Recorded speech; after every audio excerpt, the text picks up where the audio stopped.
Yo soy.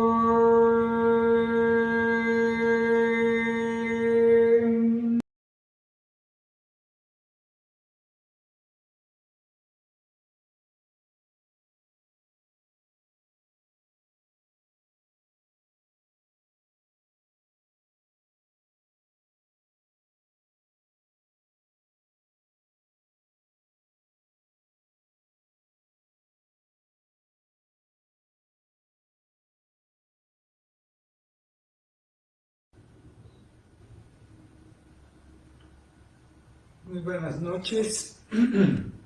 Bienvenidas y bienvenidos a esta meditación de este jueves donde hubo un eclipse total de sol que no se vio en México, pero el efecto de los eclipses se da en todas partes. No importa si lo vemos o no lo vemos, si nos da su sombra o no nos da su sombra, ¿no? O no nos maravilla con los que hemos presenciado un eclipse total de sol. Es una maravilla de la naturaleza. Pero también lo cierto es que astrológicamente los eclipses son muy poderosos. ¿Puedes bajar el volumen? Sí.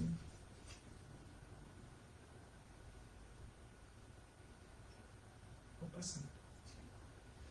Perdón tantito, voy a bajarle el volumen a mi celular para que no nos interrumpa. ¿Quieres que lo vuelva a conectar?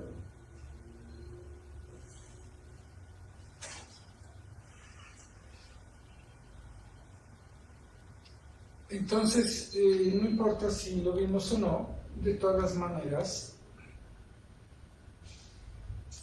llevamos casi un mes inmersos en la energía de los eclipses. Hace 15 días hubo un eclipse de luna y ahora el eclipse es, siempre que estamos en estas épocas de eclipses, es épocas donde todo se vuelve muy intenso y pueden salir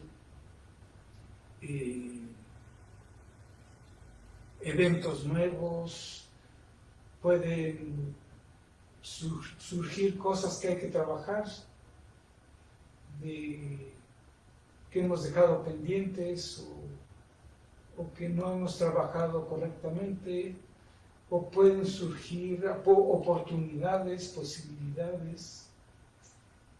Así que no podemos decir si un eclipse es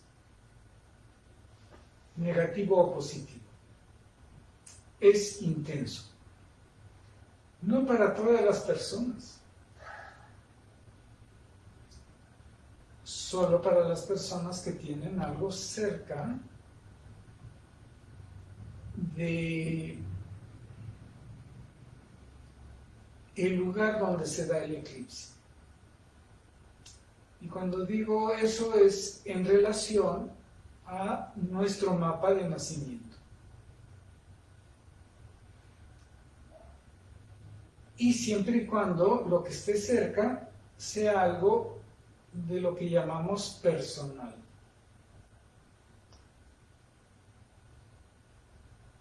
¿Por qué se da esta idea de lo personal o no personal? Porque los planetas que están muy alejados se quedan en el mismo grado, por decirlo así, mucho tiempo. Entonces, quienes tienen esa posición no es una persona, dos o 1000 o 1.000.000, tienen toda una generación. Entonces, si el eclipse cae cerca de Plutón, a menos que ese Plutón en nuestra carta natal esté relacionado con nuestros puntos personales, no significa nada, más que un ambiente social de cierta intensidad. ¿Cuáles son los puntos personales? Pues principalmente el ascendente, que es por la hora de nacimiento, el medio cielo también, el Sol, la Luna, Mercurio, Venus y Marte. Júpiter y Saturno se consideran sociales y todos los demás, porque hay muchos, son los transpersonales. Y todos ellos tienen mucha influencia si están en conexión con nuestros puntos personales. O sea que aquellas personas que van a sentir más intensidad será los que tengan algún punto personal cerca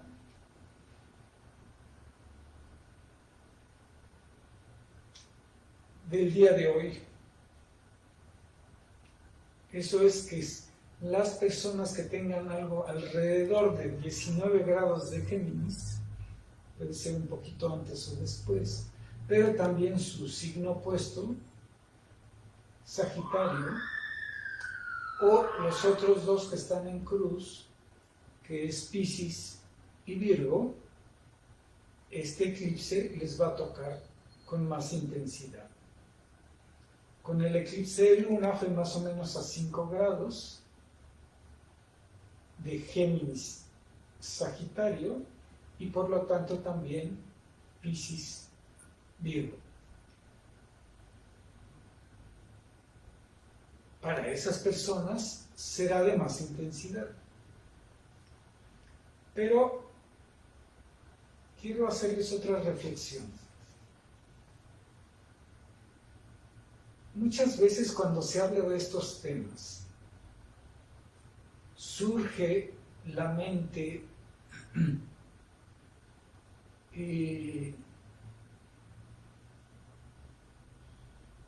angustiada. ¿Y cómo nos va a afectar? ¿Y nos va a ser malo o bueno?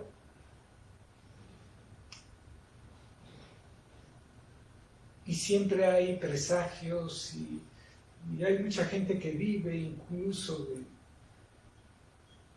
de esa intensidad.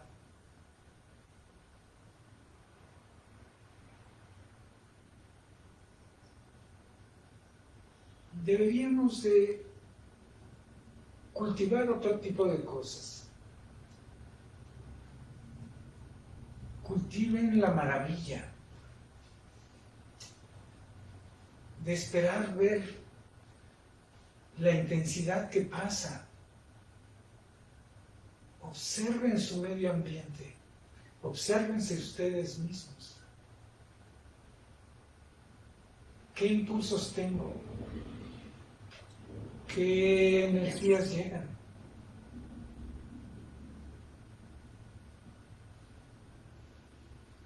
¿Cómo las voy a enfrentar o aprovechar o disfrutar? No siempre esperen el problema.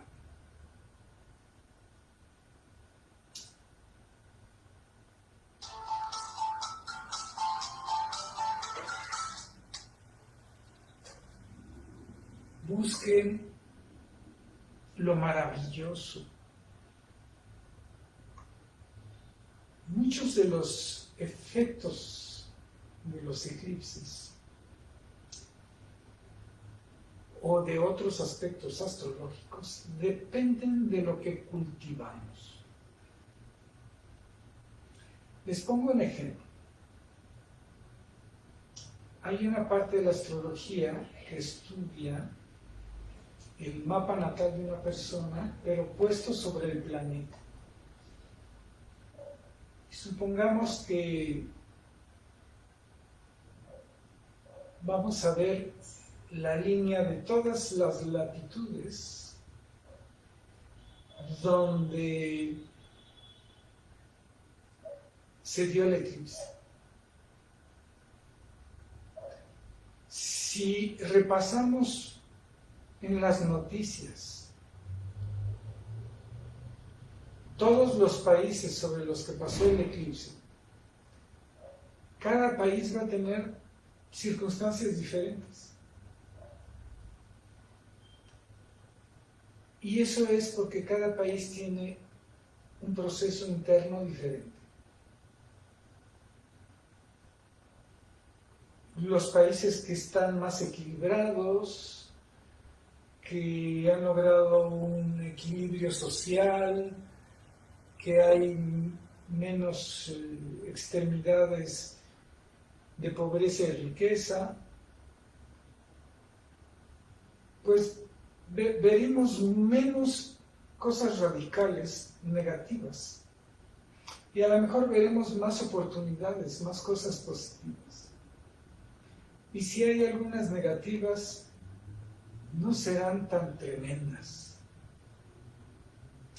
En cambio, los países donde haya más desorden, donde haya más caos, donde haya muchas cosas que no se han resuelto, pues es posible que ahí surjan cosas más fuertes.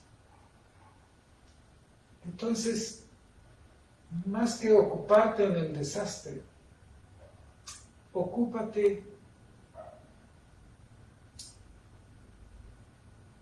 en cuidar tu vida, en hacerla mejor, en hacerla más bella y maravillosa.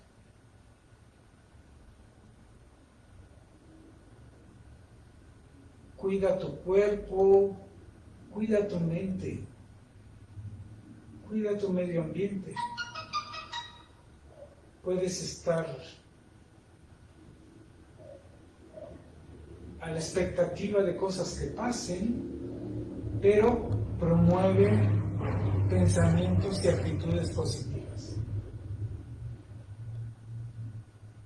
Si así lo haces, entonces, aunque venga un reto, podrás encontrar el tesoro de ese reto. Podrás ver también las oportunidades y aprovecharlas. Así que no te dejes atrapar por el terror, por el miedo de las cosas de la naturaleza. Mi padre usaba una expresión. Se le expandieron los alermógenos. Los alermógenos serían unos hipotéticos gérmenes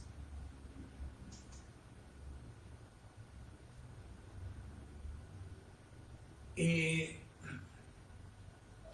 lo que nos producen son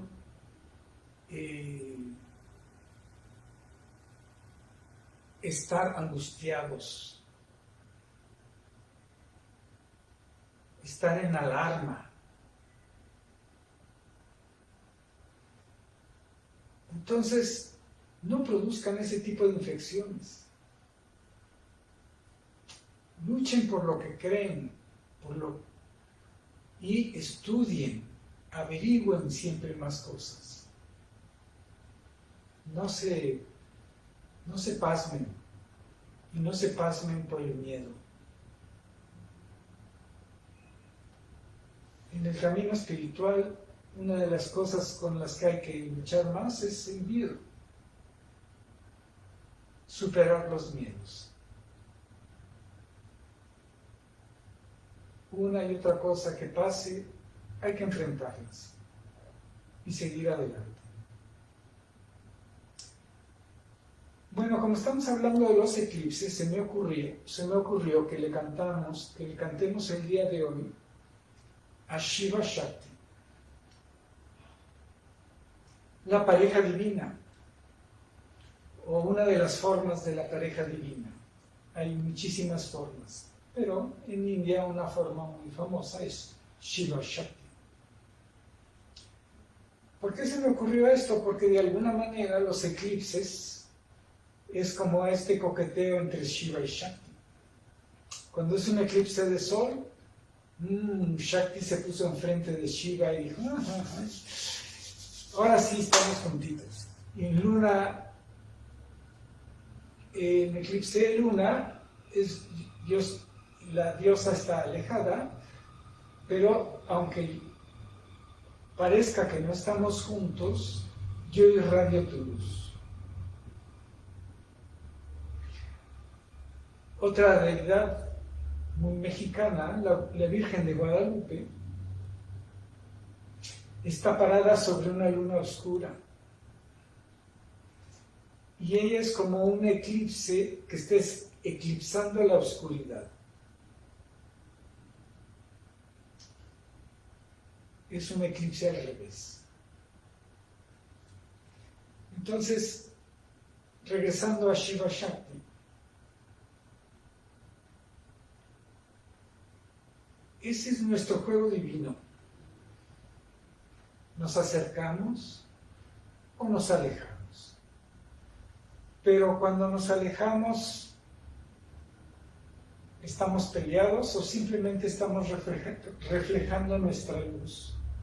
O reflejando la luz de lo que amamos.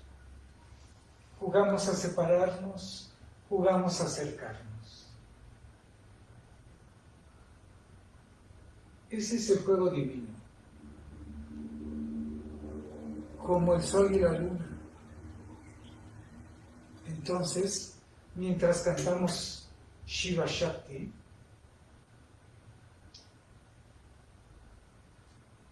traten de recordar todos los acercamientos y alejamientos que han tenido con seres que han amado.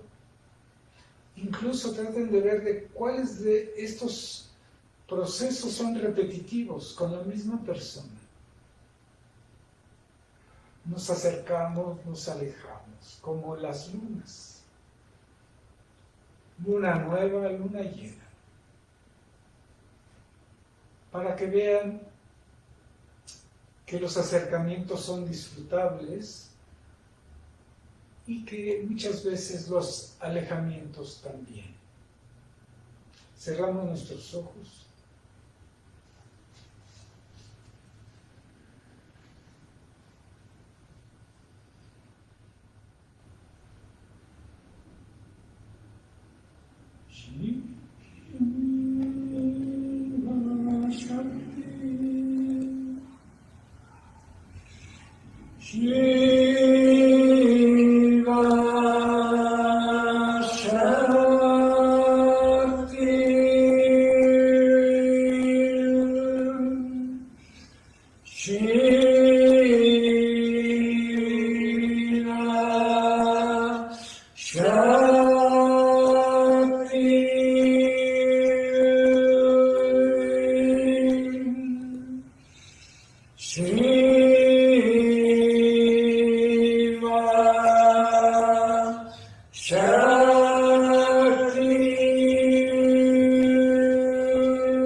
Shiva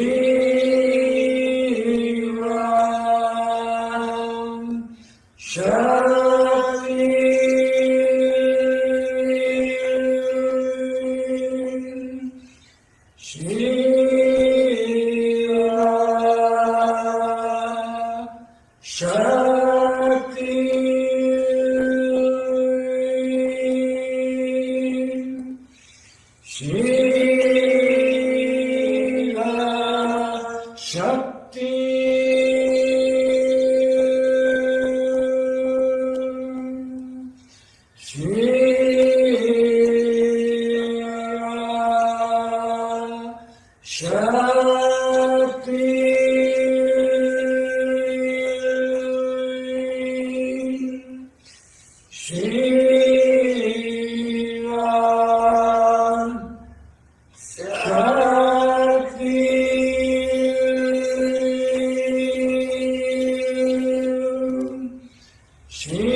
Shiva Shakti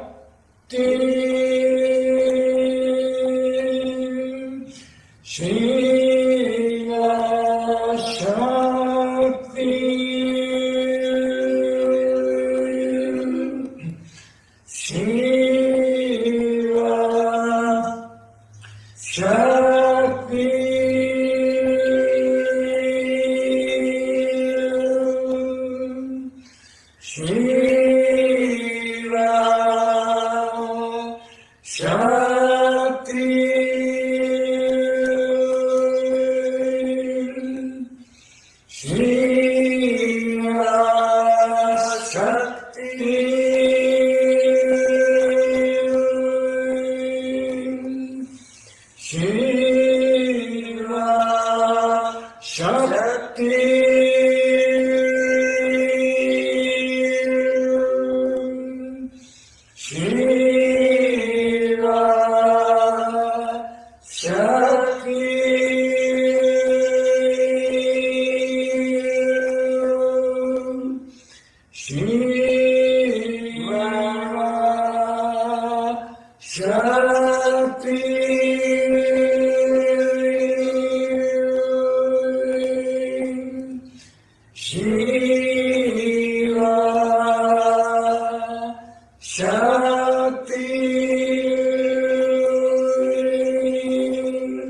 Shakti